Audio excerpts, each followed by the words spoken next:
Fala pessoal, tudo bem? Professor Jean Azevedo aqui para o canal Geografia e olha, plataforma Gabaritagel Militar, curso completo de humanas para oficial do Barro Branco.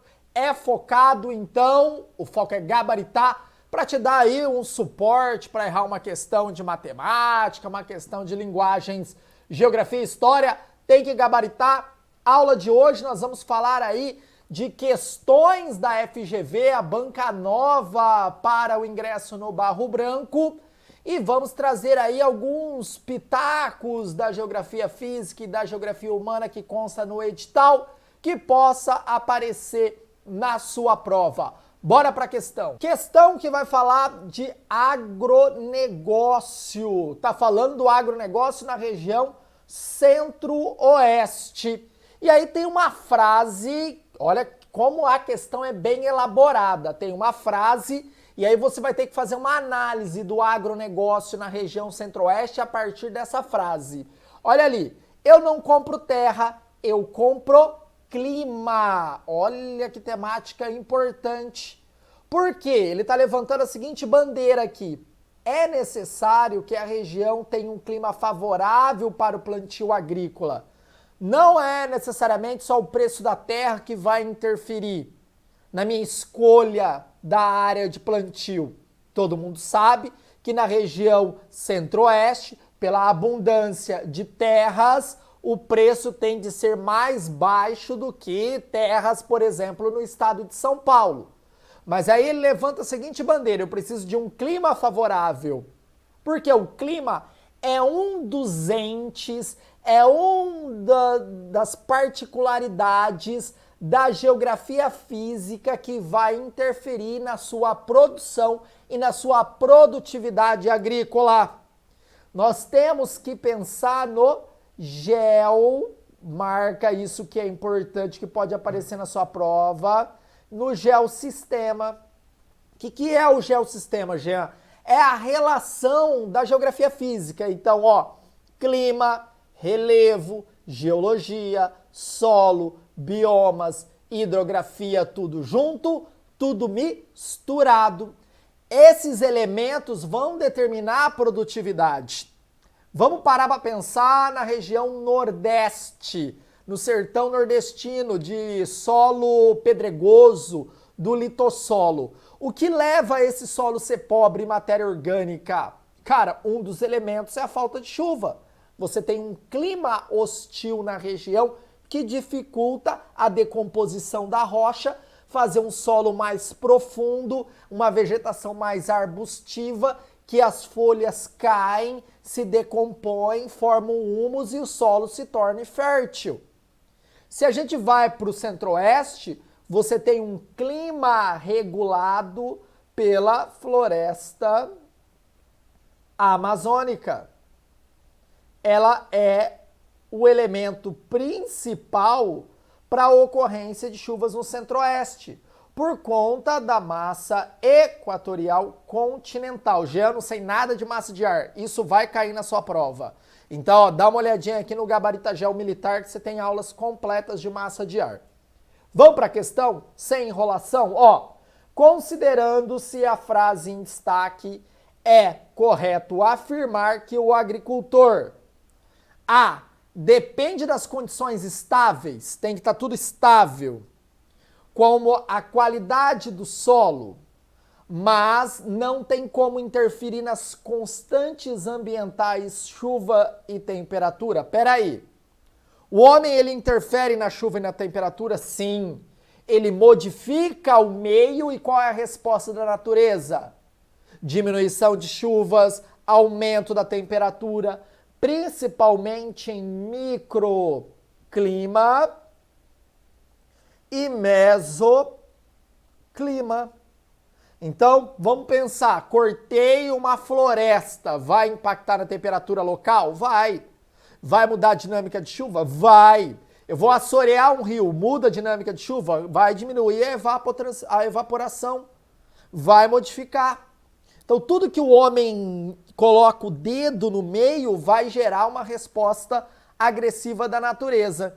E quando ele fala aqui, ó, condições estáveis do solo, gente, Dá para se corrigir o solo. O homem ele faz uma parada que se chama manejo do solo. Então não pode ser a alternativa A. Vamos dar uma olhadinha na B. Pode atuar sobre os fatores que definem as condições climáticas, como, por exemplo, efeitos da latitude. O homem consegue modificar a relação Terra e Sol? Por enquanto, não. Quando a gente fala latitude, a gente está falando da radiação solar, da forma que ela é distribuída no planeta Terra. Então, no centro, você vai ter o quê? Uma maior quantidade de radiação solar. Quando a gente vai em direção ao topo, o que acontece? Aos polos, melhor, diminui a incidência. Tem como modificar isso? Não. Então, essa questão já, corto. Dá uma olhadinha na C. Pode modificar as propriedades do solo mediante o emprego de insumos químicos. Isso acontece no Centro-Oeste. Eles adicionam cal e o processo se chama calagem. É um processo de correção da acidez do solo para favorecer o plantio agrícola. Mas é dependente das condições climáticas, como, por exemplo, o regime de chuva. É isso que ele está falando ali. Porque o solo eu tenho como corrigir, mas o clima, a dinâmica é muito mais complexa.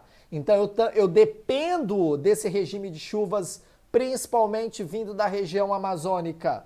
Eu vou marcar a alternativa C. Beleza, pessoal? Quem vai fazer a prova, cara, e já fez a prova anterior da VUNESP, presta atenção, é uma prova diferente, é uma prova muito mais técnica, muito mais carregada, não é uma prova cara crachá, que é uma prova da VUNESP. Então toma cuidado, que é uma outro tipo de análise, por isso que aqui a gente só trabalha com questões novas da banca. Mais uma questão, e é uma questão que vai falar da região amazônica. Olha que temática que a FGV sempre aborda.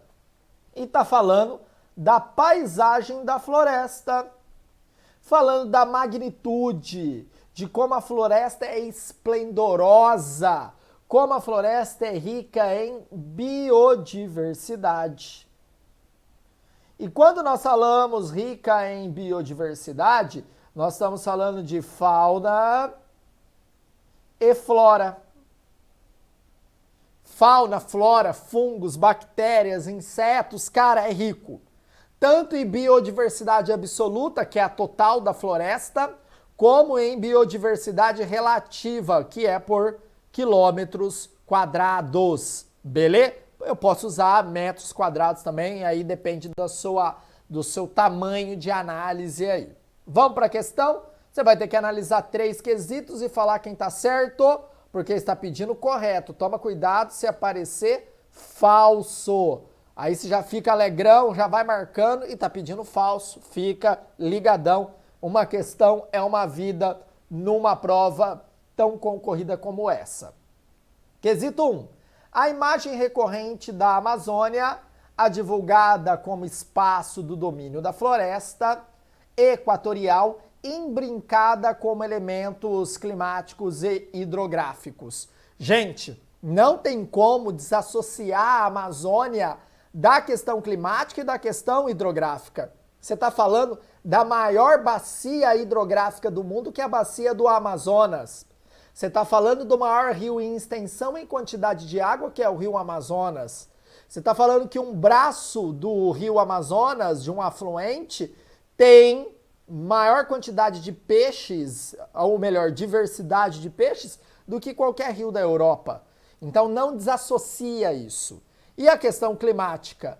Toda a chuva do Brasil, território continente, né, pela nossa expansão territorial, é determinada pela floresta. Então, se você desmata toda a floresta, a dinâmica de massas de ar vai ser toda modificada. Não tem como desassociar a riqueza de fauna e flora com as questões climáticas e hidrográficas. 2. A concepção predominante da Amazônia privilegia o quadro natural. anterior à presença do homem e tende a desconsiderar os processos históricos e a identidade cultural. É verdade, né, pessoal? Quando a gente fala de floresta amazônica, nós sempre falamos da fauna, da floresta, dos animais, e os indígenas, e a população cabocla, e os homens pré-históricos que viveram na floresta. Isso a gente deixa de escanteio, mas como eu falei para vocês, está tudo junto, tudo misturado nessa dinâmica. Não tem como excluir desse processo. Então, está correto, né? Nós desconsideramos processos históricos aí. 3. A ideia difundida da Amazônia como reservatório natural está relacionada aos interesses existentes na exploração da biodiversidade. Perfeito! Qual que é a ideia? Explorar a floresta. A floresta ela tem muita riqueza. Então, se o homem tiver algum problema climático, a floresta pode ser ali um reservatório que vai nos ajudar a melhorar a condição climática do planeta. A floresta tem riquezas naturais que podem virar medicamentos. Então, nosso olhar sobre a floresta sempre é um olhar de exploração. É um olhar capitalista. É um olhar de políticas sustentáveis. Beleza? Olha o tanto de atrativos que a floresta pode nos fornecer. Vamos para a questão. Está correto o que se afirma em? As 3 estão certas? Alternativa A. Beleza, pessoal, tranquilo? Ó, risca a prova, igual eu fiz. Risca, aponta, escreva. Isso facilita e facilita demais. Na descrição nós temos aí a nossa lista de exercícios para você baixar, para você estudar com a gente aqui na aula, beleza? Bora para mais uma questão no pancadão da emoção. E é uma questão que vai falar de um impacto ambiental. Impacto ambiental. Quando eu falo impacto ambiental aqui, gente, eu vou excluir o homem? Não, você tem um homem versus a natureza. E há uma relação, o que aqui? Desarmônica. Uma relação desarmônica entre os pares. O homem, ele interfere no meio, o meio responde de forma agressiva. O homem é um catalisador, olha que ponto importante aqui. Ele vai fornecer energia, ele fornece energia para acelerar as transformações da natureza. Então ele vai ali, ó, colocar combustível para acelerar as mudanças do meio. Bora para a questão FGV, nova banca oficial da PM de São Paulo, Barro Branco. As variações de temperatura ao longo dos dias e as noites nas diferentes estações do ano causam expansão e contração térmica dos materiais rochosos. Ah, Jean, o homem pode acelerar isso? Pode, mas guarda. Para pensar, você tem um bloco rochoso desidratado. O que quer dizer isso? Que não tem água nos seus poros. Então pensa aqui, ó, vamos melhorar isso. Sabe a bucha de tomar banho? Vamos imaginar que ela está seca, bem seca, você deixou ela no sol. O que acontece? Os poros, eles estão mais frágeis. Aí você pega essa bucha e coloca no refrigerador. Depois tira ela, coloca no sol. Pega ela, coloca no refrigerador. O que vai acontecer? Expansão e contração. Expansão e contração. Você vai perceber que depois de várias vezes que você fizer isso, você consegue quebrar essa bucha assim na mão. Por quê? O material, ele sofreu o quê? Uma tensão térmica. Essa tensão térmica, ela não vai mudar as características químicas do material, mas sim as características físicas. Você está fazendo um intemperismo físico. Tudo bem? Vamos continuar. Levando à fragmentação dos grãos minerais. Além disso, os minerais com diferentes coeficientes de dilatação térmica comportam-se de forma diferenciada as variações de temperatura, o que provoca o deslocamento relativo dos cristais, rompendo a coesão inicial dos grãos. O que seria a coesão inicial dos grãos? Os grãos estão juntos. Quando você dilata e contrai, essa coesão, né? Vamos pensar que aqui, ó, tem uma ligaçãozinha aqui. Então, ó, rompe essa ligação e eles se tornam frágeis. Resposta certa é a resposta A. Intemperismo físico. Curtiram a aula, pessoal? Quer estudar com a gente? Vem estudar no Gabarita Geo Militares. Lá é aula no pancadão, vários professores, história, geografia, para você conseguir alcançar o seu sonho, que é se tornar oficial da PM. Se inscreva no canal, isso ajuda demais aí o nosso projeto, beleza? Então tamo junto, pessoal, pra cima deles. Aqui é Gabarita Geo Militar. Abraços!